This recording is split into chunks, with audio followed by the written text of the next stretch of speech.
Oubliez le mythe que les médias ont créé autour de la Maison-Blanche. La vérité, c'est qu'on n'y trouve pas que des lumières et qu'ils ont été dépassés.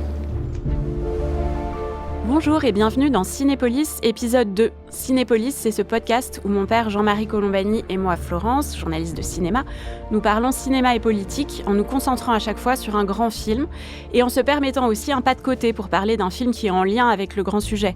Alors par exemple, la dernière fois, on avait parlé d'Une bataille après l'autre de Paul Thomas Anderson, un épisode à rattraper si vous ne l'avez pas déjà écouté. Et on avait donc évoqué l'Amérique contemporaine, entre le Trumpisme et la résistance de gauche. Et on avait conclu avec Stanley Kubrick, grande influence du cinéaste Paul Thomas Anderson, et deux de ses films, Dr. Folamour et Eyes Wide Shut. Alors cette fois-ci, on change totalement d'ambiance, même si on reste en Amérique. On va se plonger dans l'Amérique des années 70, celle de Richard Nixon, un pays où on fumait encore dans les bureaux, où les sources vous donnaient rendez-vous dans des parkings vraiment très obscurs, et un pays aussi où la presse avait une immense importance. C'est peut-être ça qui rend le plus nostalgique. On va parler des Hommes du président d'Alan J. Pakula, et pour terminer, on s'intéressera à un autre film où il est question du journaliste face au pouvoir, c'est Good Night and Good Luck de George Clooney. Donc, Les Hommes du président, c'est un film qui fête ses 50 ans cette année. Est-ce que tu te souviens de quand tu l'as vu la première fois ? Oui, la première fois que je l'ai vu, c'était à Singapour. Le film venait de sortir, donc il n'était pas encore distribué en Europe. Et c'était une expérience double, d'abord parce que le film était absolument passionnant. Les critiques anglais continuent à parler de ce film comme de Grand Nanny, du grand-père du cinéma politique outre-Atlantique et en Angleterre également. Donc c'est dire l'importance de ce film. Mais l'autre aspect des choses, c'est qu'à Singapour, quand on va au cinéma, on déjeune carrément. Et donc on était au milieu d'un film où il y a quand même un certain suspense entre les bruits à la fois de popcorn, voire des soupes, voire des bols de riz. Enfin, c'était très, très étrange pour nous, en tout cas. Et ça participait au plaisir de voir le film. Donc voilà. Woodward, Bernstein, you're both on the story now. Don't get up. Redford. I'm Bob Woodward of the Washington Post. Mr. Markham, are you here in connection with the Watergate burglary? I'm not here. Hoffman. Hi, this is Carl Bernstein of the Washington Post, and I was just wondering if you can remember... All the President's Men. The story of the two young reporters who cracked the Watergate conspiracy. C'est drôle parce que donc en 76, au moment où il sort, le film est d'une actualité totale. Donc on est dans ce cas de figure qui est assez remarquable avec les États-Unis, d'un film qui regarde l'actualité toute récente, qui fictionnalise quelque chose que les gens viennent de suivre à la télévision ou dans leurs journaux. La première image du film, c'est cette date de 1972, tapée à la machine à écrire. On est déjà dans le vintage. Alors pourquoi c'est 1972 ? 1972 parce que c'est l'année du cambriolage du Watergate. Alors le Watergate, c'est un immeuble classique, un immeuble d'habitation et de bureaux, mais qui abrite les experts des candidats du Parti démocrate, opposés donc au président Nixon. Nixon qui règne à la Maison-Blanche à cette époque et qui, en même temps, prépare sa réélection. Donc il a déjà un comité à l'œuvre. Et en face, il y a des équipes qui préparent aussi une candidature démocrate et ça se passe à l'intérieur de cet immeuble qui s'appelle le Watergate. Et donc ce qu'on voit, c'est la première scène que l'on voit, c'est le corps du délit, c'est-à-dire une équipe qui espionne et cambriole carrément un espace qui est dédié à la préparation de la candidature adverse de celle de Richard Nixon. Voilà, donc en fait, ils ne sont pas tant là pour cambrioler que pour poser des micros. Pour poser des micros, et en même temps, ils emportent un certain nombre de documents. Donc il y a un aspect aussi purement et simplement cambriolage, mais il y a surtout cet aspect espionnage, bien sûr, qui va être ensuite au cœur du scandale. Ce qu'on prend d'abord pour un cambriolage de troisième ordre se transforme rapidement en scandale. On tente d'étouffer l'affaire en vain.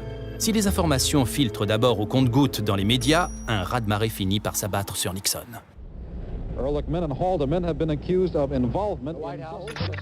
C'était une litanie sans fin d'informations effroyables sur le comportement délictueux d'un chef d'État. Et ça me rendait malade. Le président savait qu'on achetait le silence des cambrioleurs du Watergate. He said that $1 million was nothing to raise to pay to maintain the silence for the defendants. Wow. Alors, ce que font les Américains avec les hommes du président, et qui est toujours très impressionnant pour les Français, c'est donc parler de l'histoire en temps réel. On s'en est souvent étonné en France à propos de la guerre du Vietnam, puisqu'on fait souvent la comparaison avec la guerre d'Algérie, le fait qu'en France, on a fait peu de films sur la guerre d'Algérie. Aux États-Unis, il y a beaucoup de films sur la guerre du Vietnam qui sont faits dans les années 70, de façon quasi contemporaine. Mais il y a quand même une différence, je trouve, c'est que quand c'est des films sur la guerre du Vietnam, comme Voyage au bout de l'enfer ou Apocalypse Now, ce sont des films de guerre, ça appartient à un genre du cinéma. Alors que là, Les Hommes du Président, c'est vraiment un film purement politique qui a un côté assez austère. Et donc, je trouve qu'il y a plus presque de courage du point de vue commercial à produire un film comme ça. Alors, on commence le film sur des images de reportages télévisés. Donc, le film nous indique tout de suite qu'on va être dans le réalisme. On entend la voix du célèbre Walter Cronkite, qui était ce présentateur de CBS, dont toute l'Amérique connaissait la voix et l'image à cause de la mort de Kennedy. Puis c'est surtout qu'à l'époque, comme en Europe et comme en France d'ailleurs, c'est une époque où le journal télévisé du soir est un moment important où pratiquement une bonne partie du pays se retrouve devant sa télévision. Et The Anchorman, celui qui est à la tête de ce journal et qui présente ce journal, est une personnalité du coup très importante. Et Cronkite est une des voix de l'Amérique de ce point de vue-là et qui a sa célébrité non parce qu'il était le meilleur à ce poste à l'époque, mais aussi parce que c'est lui qui commente l'assassinat de John Kennedy. Oui, en direct, c'est lui qui l'annonce au pays. Et ses larmes sont restées vraiment dans l'histoire. From Dallas, Texas, the flash, apparently official, President Kennedy died at 1 p.m. Central Standard Time, 2 o'clock Eastern Standard Time, some 38 minutes ago.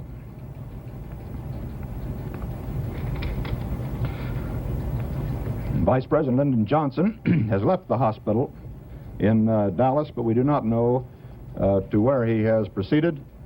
Presumably, he will be taking the oath of office shortly and become the 36th President of the United States. Alors là, c'est tout le contraire puisqu'on l'entend commenter l'arrivée de Richard Nixon pour une adresse au Congrès et il nous parle d'un président heureux et souriant, ce qui n'est pas vraiment l'image qu'on a gardée de Richard Nixon. Alors est-ce qu'on peut raconter qui était Richard Nixon avant le scandale du Watergate qui maintenant le définit dans la mémoire collective ? Avant le scandale du Watergate, c'est un des leaders du Parti républicain. Il va être candidat une première fois contre Kennedy et il va être battu.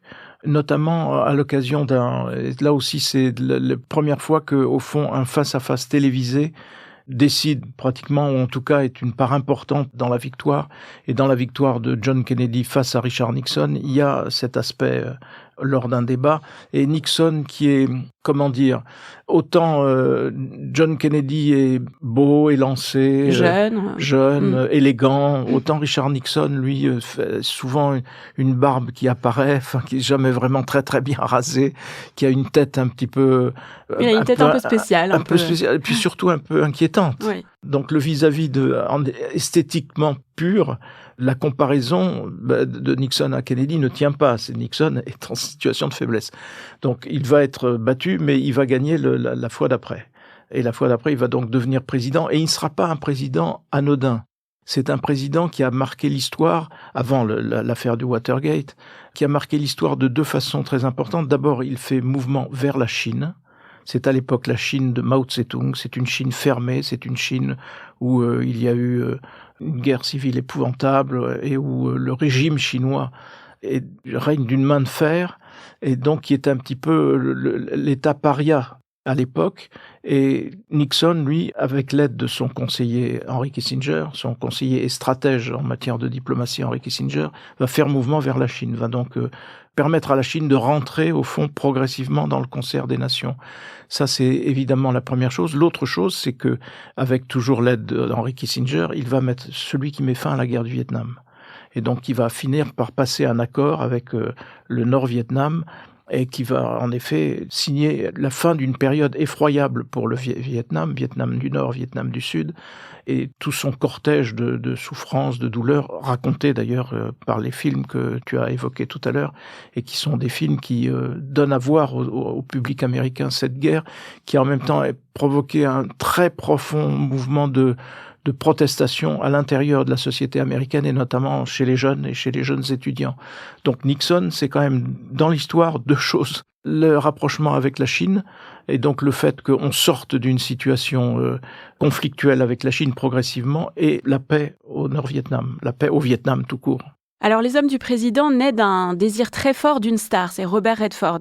Et ça va être assez important pour le film que ce soit le désir de Redford qui les fait naître.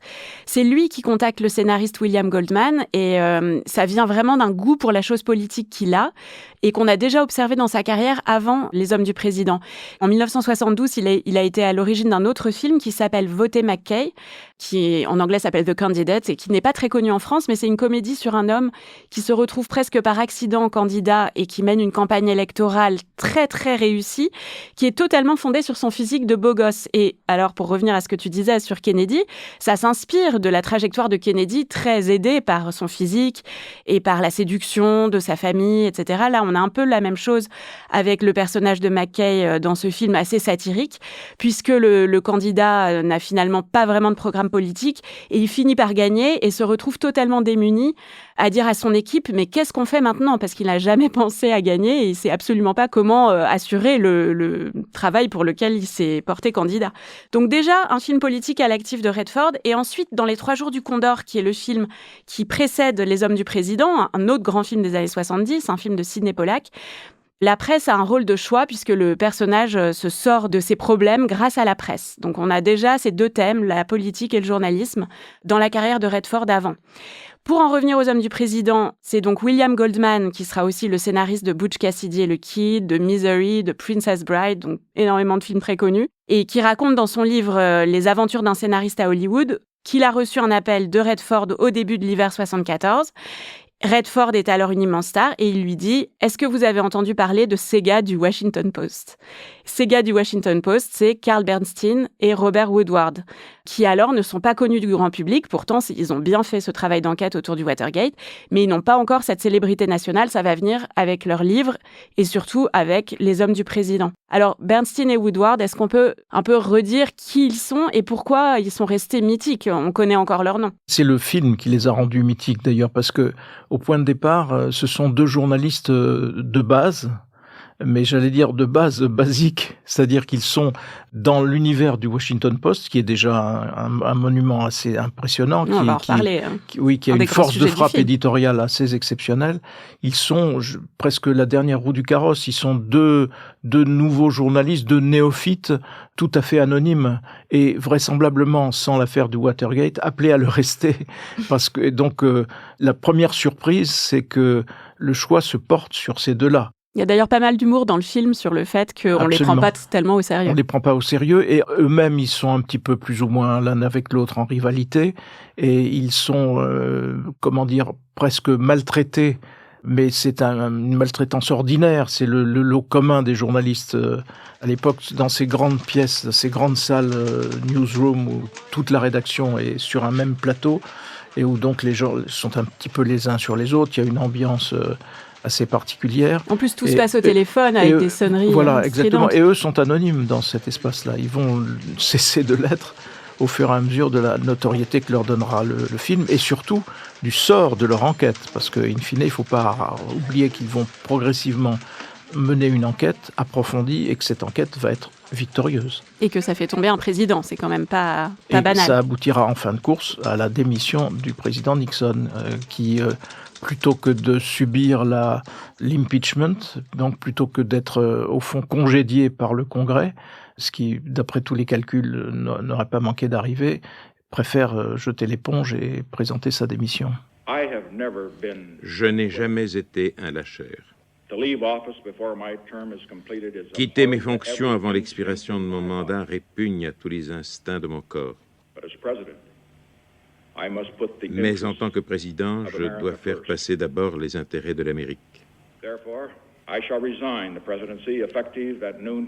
En conséquence, je quitterai la présidence à midi demain.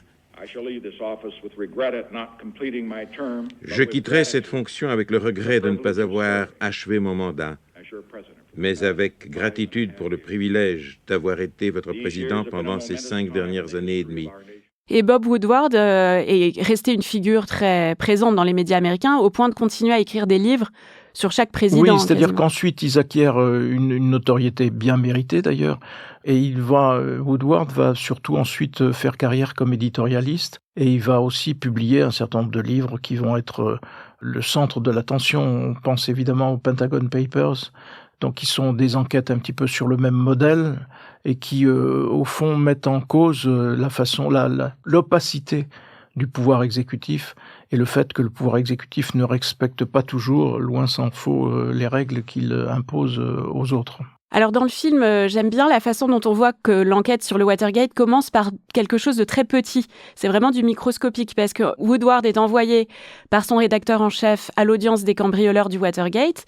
Et là, il est quand même intrigué par le fait que ces cambrioleurs ont leur propre conseiller juridique. On sent que son attention s'éveille, c'est quand même louche. Et ensuite, dans le répertoire des cambrioleurs, il voit la mention WH qui semble pouvoir signifier White House, la Maison Blanche. Je me demandais ce que tu pensais du film comme description du processus d'une enquête journalistique. Est-ce que c'est finalement assez documentaire, assez rigoureux ? Est-ce que c'est un film qu'on peut prendre comme fiable sur ce sujet-là ? Le film est très rigoureux de ce point de vue-là et très au contact de ce qu'est la réalité d'une rédaction, de la réalité d'une enquête. Il la suit vraiment au plus près, au détail près, et dans toute sa vérité. C'est vrai que ça commence sans l'intuition du journaliste qui assiste à cette première séance.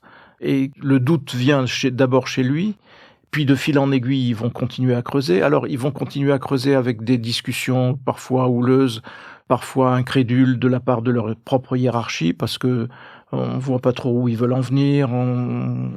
Oui, puis par moments ça patine, il n'y a pas de nouveauté. Il n'y a pas de matérialité, il y a des hauts et des bas, rien n'accroche au départ. Et donc c'est leur obstination et le fait qu'ils continuent, in fine avec le soutien de la hiérarchie, mais tardivement avec le soutien de la hiérarchie, à enquêter. Mais c'est vrai que des enquêtes peuvent démarrer là-dessus, démarrent sur une simple intuition ou sur le fait qu'un journaliste se dit « Tiens, ça me paraît un petit peu bizarre, allons chercher plus loin ». Alors ensuite va s'installer le journalisme d'investigation qui va généraliser un petit peu ces pratiques, qui vont être d'ailleurs adoptées par beaucoup de médias. Mais la matrice de l'enquête journalistique, elle est là. Et donc ça explique très bien pourquoi ça fait l'objet de tant de respect et de tant d'attention de la part des journalistes, en effet.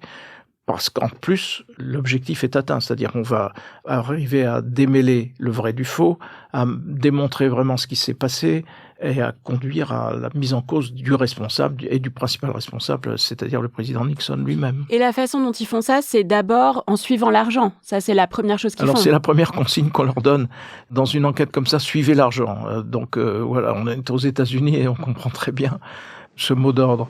Supposedly, he's got a lawyer with $25,000 in a brown paper bag. Follow the money. Where? Oh, I can't tell you that. But you could tell me that. No, I have to do this my way. You tell me what you know, and I'll confirm. I'll keep you in the right direction if I can, but that's all. Just follow the money. Mais ce qui est relaté dans le film, c'est de façon très juste. Ce sont les discussions que ces journalistes peuvent avoir au jour le jour avec la hiérarchie et qui, d'abord sceptiques, d'abord ne sait pas trop quoi faire de ce qu'ils font, puis finalement comprend que ça peut être intéressant, puis que ça peut être grave et ainsi de suite.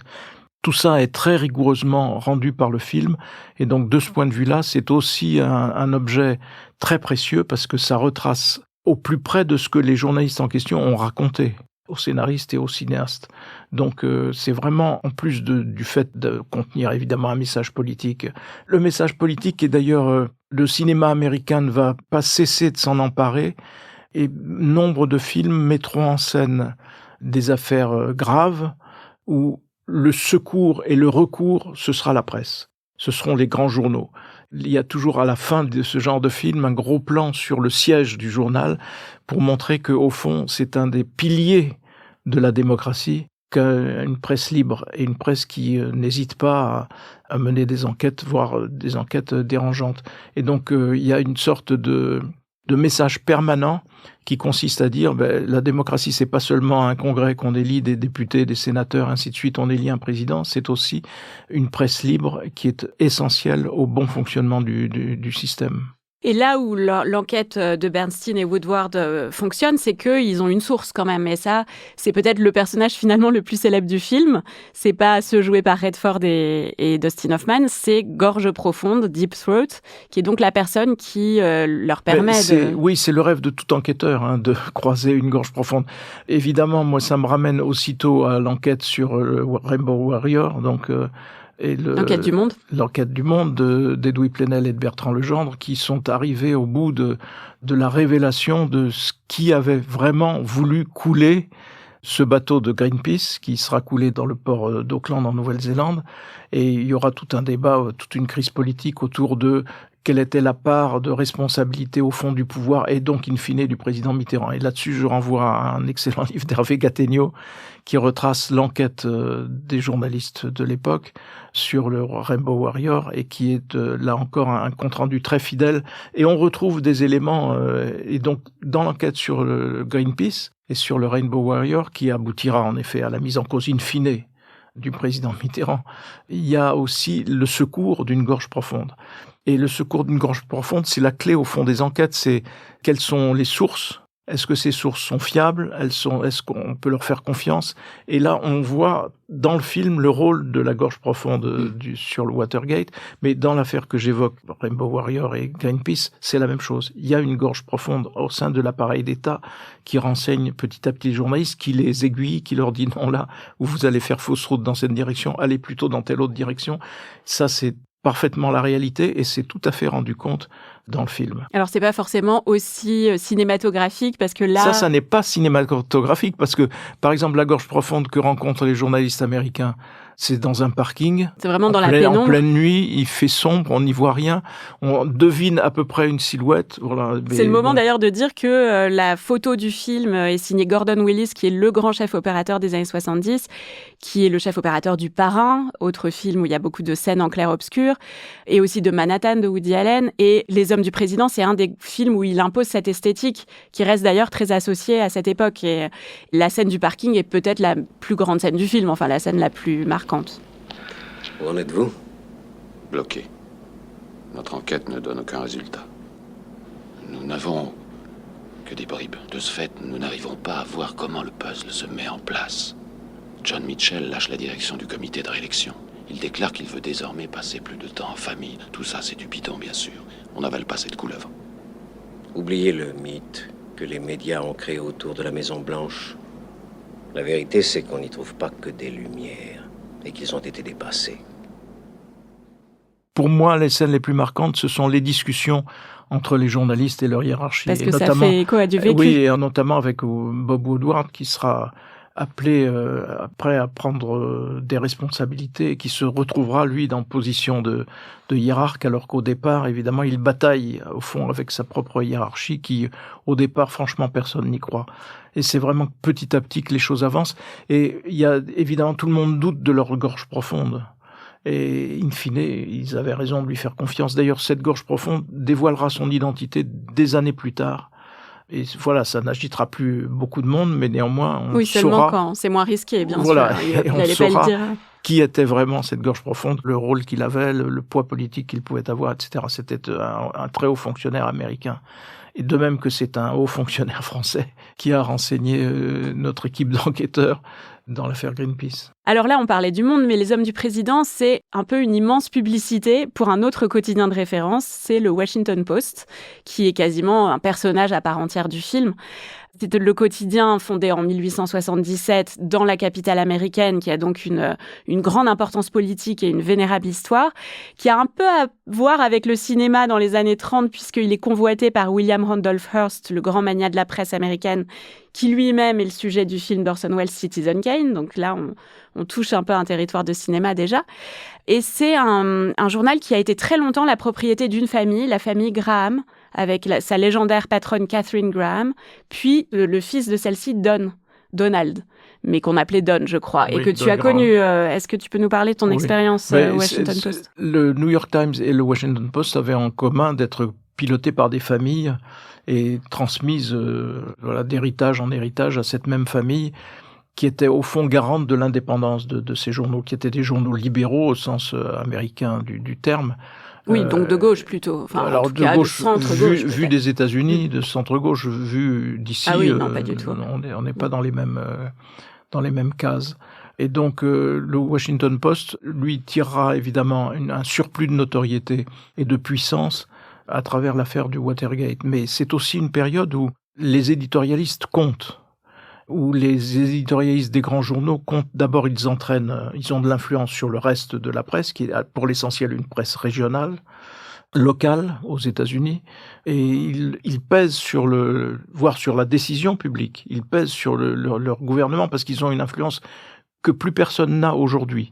Aujourd'hui, à l'heure des réseaux sociaux et de ce qui est dominant aujourd'hui dans l'information, dans la fabrication d'information, c'est-à-dire les chaînes d'information, les journaux ont beaucoup perdu en influence. Donc on a du mal à se remémorer la force et la puissance que pouvaient avoir ces journaux. Plus encore, quand vous obtenez la démission, que vous obligez au fond à la démission d'un président. Et de fait, c'est une période, j'évoquais tout à l'heure un certain nombre de films qui se terminent tous par un plan sur le site du journal pour bien montrer au public que le secours est là. La vérité surgit toujours parce qu'elle est protégée là par des institutions indépendantes. Alors après, mais est-ce que c'est Catherine Graham elle-même avait une influence très très très grande, mais on voit bien dans un autre film qui s'appelle Pentagon Papers, on voit bien le rôle du Washington Post. Là encore, la discussion qu'il peut y avoir entre Catherine Graham, la propriétaire du journal, et les hommes du président de l'époque et les hiérarques de la Maison-Blanche de l'époque. Pentagon Papers, c'est ce film de Steven Spielberg qui rentre dans la mythologie du Washington Post avec Meryl Streep dans le rôle de Catherine Graham et Tom Hanks dans le rôle de Ben Bradley, un personnage des hommes du président qui était donc le directeur mythique du journal pendant très longtemps. Oui, il y a des batailles d'influence, mais la force reste toujours à la plume des journalistes. Et donc c'est ce qui a contribué à faire la solidité. Alors après arrive la première grande crise de la presse, induite par l'arrivée de l'Internet et donc des sites Internet, ainsi de suite. Et là, les journaux perdent pied parce que le modèle économique est totalement mis en cause. Et donc, dans cette situation, Don Graham, qui succède à sa mère, Catherine Graham, ne sait plus quoi faire pour sortir de cette crise. Et c'est là qu'il passe un accord avec Jeff Bezos, donc le patron richissime d'Amazon, qui va racheter le Washington Post et qui, dans un premier temps, va réarmer le Washington Post en considérant, c'était une pensée juste à l'époque, que la force éditoriale doit primer. Et donc, il réarme éditorialement parlant le Washington Post avec une force de journalistes qui remonte très fortement. Le journal, je crois, était tombé à quelque chose comme 300 journalistes. Dans les premiers temps de Bezos, il remonte à 900 journalistes pour retrouver justement une capacité éditoriale forte. Puis les choses vont évoluer d'une autre façon. Dans le développement actuel de la crise, c'est l'inverse qui se produit puisque Jeff Bezos a essayé de peser sur la ligne éditoriale du Washington Post. Et justement, il s'est attaqué aux éditoriaux. Et il s'est attaqué aux éditoriaux parce que les éditorialistes de l'époque, et toujours là, sont hostiles à Donald Trump. Et on comprend qu'ils aient été hostiles à Donald Trump parce que je pense que l'histoire leur donne vraiment raison. Eh bien, Bezos, pour ménager ses intérêts économiques, puisque lui est un milliardaire et c'est le patron d'Amazon, va donc faire la guerre à ses propres éditorialistes. Donc, il a imposé une règle selon laquelle on ne pouvait pas parler de certains sujets dans les éditoriaux, ce qui est quand même ce qui est sidérant. La négation de ce qu'étaient ces grands journaux et de ce qu'était la force de la presse américaine. Alors, il en reste quelque chose, bien sûr, mais ça n'est plus tout à fait la même chose sous le poids de ces milliardaires qui ont des objectifs politiques et économiques et qu'ils font prévaloir sur la liberté éditoriale des journaux. Donc c'est un destin de ce point de vue-là, assez tragique, je pense. Ce qui est assez tragique, c'est que le Washington Post avait ajouté la phrase « La démocratie meurt dans l'obscurité » sous son titre, comme une sorte d'avertissement au moment du premier mandat de Trump. Et maintenant, ça sonne vraiment comme quelque chose qui s'est réalisé, puisque le Washington Post a été démantelé quasiment. Il a quand même fait renvoyer un tiers de l'effectif de journalistes. Oui. Le Washington Post, célèbre journal aux États-Unis, a annoncé un plan de licenciement massif. Le quotidien va se séparer d'un tiers de ses effectifs, et notamment de 300 journalistes sur un total de 800. Mais c'est aussi toute l'indépendance du journal appartenant à Jeff Bezos qui est remise en cause. En 2024, le quotidien n'avait pas pris parti pour Kamala Harris, alors qu'il avait jusqu'ici toujours soutenu les candidats démocrates au présidentiel. une dépendance pointée du doigt par les journalistes du Poste. C'est l'un des jours les plus sombres de l'histoire du journal. Les tentatives abjectes de Bezos pour s'attirer les faveurs du président Trump ont laissé une tâche particulièrement indélébile. C'est un cas d'école de destruction de marque quasi instantanée et auto-infligée. Et ce qu'il avait fait en arrivant, c'était l'inverse, c'était de réarmer le journal, qui était d'ailleurs reparti à la hausse et qui avait retrouvé une force non négligeable. Je pense que la messe n'est pas dite parce que les électeurs américains trancheront peut-être dans un sens qui permettra aux journalistes et aux journaux de rebondir. Et peut-être au cinéma sur les journalistes de revenir, puisque c'est une vraie question. Est-ce qu'on peut encore faire du cinéma qui exalte le journalisme, comme à l'époque des Hommes du Président, à notre époque où le journalisme a un tout autre statut? Est-ce qu'on le voit encore comme un quatrième pouvoir? Oui, on le voit encore comme un quatrième pouvoir. Ça se voit dans des films qui mettent en scène non pas les grandes questions stratégiques, Russie contre l'Europe, les États-Unis contre l'Europe, etc., mais qui mettent en scène des grandes firmes chimiques ou autres qui polluent, qui nuisent à la santé de leur environnement et qui le font avec l'approbation d'un certain nombre de lobbies parce qu'ils ont dans leurs mains, ils contrôlent un certain nombre d'élus, de députés ou de sénateurs.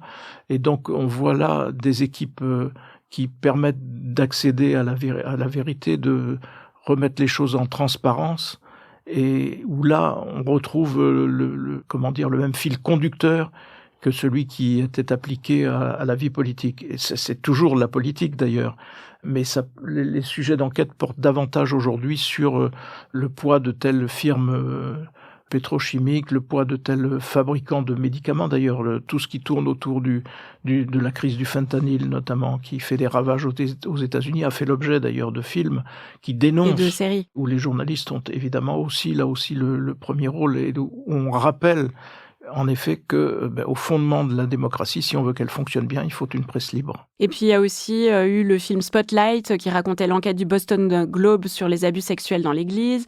Il y a eu le film She Said qui racontait l'enquête des journalistes du New York Times sur Harvey Weinstein.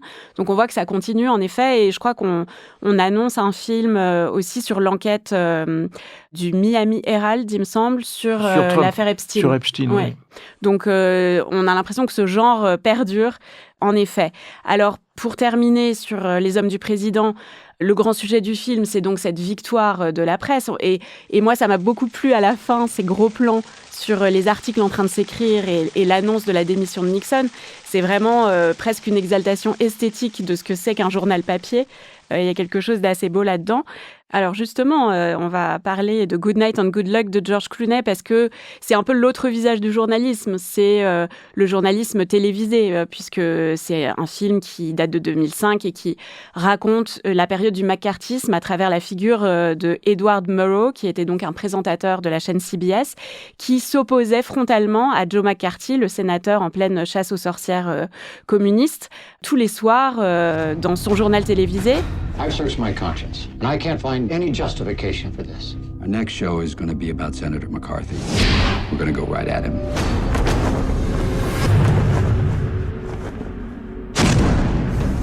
We will not walk in fear one of another. This is no time for men who oppose Senator McCarthy's methods to keep silent. Et le film, à l'époque, c'est une réponse de Clooney à la guerre en Irak, à la période Bush. Mais aujourd'hui, ça apparaît vraiment comme un film assez prémonitoire sur ce qu'allait devenir l'Amérique. Parce qu'il y a un jeu d'écho entre cette période McCarthyiste et aujourd'hui. Un jeu d'écho dont George Clooney est très conscient puisqu'il a repris son film pour le jouer au théâtre lui-même. Alors cette fois, c'était lui qui jouait le rôle d'Edward Murrow, donc à Broadway l'année dernière. Et il a clairement dit qu'il le faisait parce qu'il trouvait que c'était d'une extrême actualité. Alors toi qui as revu ce film, est-ce que tu peux nous dire comment il te paraît aujourd'hui vu aujourd'hui, vu de l'Amérique d'aujourd'hui? Vu de l'Amérique d'aujourd'hui, c'est tragique. La marche arrière est enclenchée, On revient carrément à la période du macartisme. Alors, ça n'est pas aussi violent, peut-être, parce que le macartisme, c'était la chasse aux... Quiconque avait eu une relation, si infime soit-elle, avec une publication se réclamant du communisme ou du Parti communiste. Et donc, c'était la chasse aux communistes et au communisme. Et donc, là, avec la figure du sénateur McCarthy qui menait la croisade et qui finalement sera vaincu par le Sénat lui-même. parce que c'est le Sénat américain qui mettra finalement en accusation McCarthy et qui mettra un terme aux dérives qui ont profondément atteint tout le milieu de la création aux États-Unis, notamment cinéastes, scénaristes, tous ceux qui écrivaient et dont certains très renommés seront victimes du McCarthyisme. Là, c'est une pression qui aboutit au même résultat, c'est-à-dire qui est une tentative de museler la presse et, punir tous ceux qui ne font pas l'éloge, au fond, de Donald Trump. Mais ça se passe c'est plus par l'économie que ça passe. C'est-à-dire que là, ce à quoi on vient d'assister, c'est de la prise de contrôle de Warner par Paramount. Paramount est dans les mains d'un très riche milliardaire américain qui est totalement pro-Trump. David Ellison. En revanche, Warner abrite des institutions ou des organes de presse comme CNN qui sont réputés et qui ne sont pas trumpistes, qui sont au contraire, qui font leur métier et qui font leur métier de façon critique, mais qui font leur métier fondamentalement. Et donc, par le biais de ces prises de contrôle, ce qui va être en jeu, c'est la liberté d'un certain nombre de gens qui ont des shows télévisés de fin de semaine. Oui, souvent des shows humoristiques. Humoristiques, mais qui en fait sont de vrais éditorialistes. Parce qu'à travers ces shows humoristiques passent beaucoup de messages politiques. Et donc, la tentative va être de les sortir du jeu à travers le changement du capital de ces sociétés. Et on voit un petit peu la même chose dans Good Night and Good Luck, parce que ce qui, au fond, déstabilise CBS à l'époque, et donc les équipes qui font la réputation de CBS à cause des sujets qu'ils traitent, eh bien, ces équipes vont être désavouées parce que il y aura la pression des annonceurs, la pression des sponsors. Donc c'est déjà en embryon ce qui se passe aujourd'hui avec des grandes entreprises, des sponsors qui sont totalement favorables à Donald Trump, là où les éditorialistes et les journalistes veulent au contraire faire leur métier de façon critique. Et donc on a un petit peu un retour en arrière aux États-Unis à cette occasion qui évoque irrésistiblement la période du McCarthyisme, et on comprend très très bien que Clooney ait voulu attirer l'attention là-dessus pour au fond, éveiller les consciences à ce qui se passe. Et ce qui se passe, c'est la mainmise de tel ou tel grand milliardaire, qui est aussi un idéologue parce qu'il adhère complètement aux doctrines de Trump et ainsi de suite. Alors ça rappelle évidemment en France la bataille autour du groupe Bolloré, qui, à travers le contrôle des médias qu'il possède, insuffle une idéologie qui est directement inspirée de l'extrême droite. Et donc là, on a aux États-Unis un film qui était venu rappeler les dégâts que pouvait faire le McCarthyisme et qui, tragiquement, se répète sous d'autres formes, mais avec la même tentative de museler, au fond, les esprits critiques, sachant que quand on veut avoir l'oreille de Donald Trump, il faut commencer par faire son éloge. Et commencer par dire « Je voudrais d'abord rendre hommage au grand président Trump ». Voilà, je pense en même temps que l'électorat, à un moment, l'électorat américain se ressaisira, parce qu'on ne peut pas imaginer un seul instant que les États-Unis finissent par verser dans ce régime autoritaire, une pâle copie de Mussolini.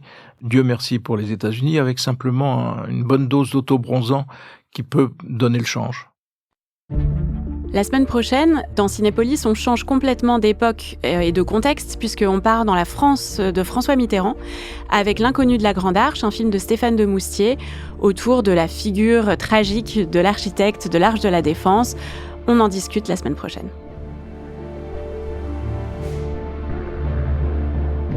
Cinépolis est un podcast de Florence Colombani et Jean-Marie Colombani, produit par Slate Podcast. Production éditoriale, Hélène de Commer et Florence Colombani. Prise de son, montage et réalisation, Aurélie Rodriguez.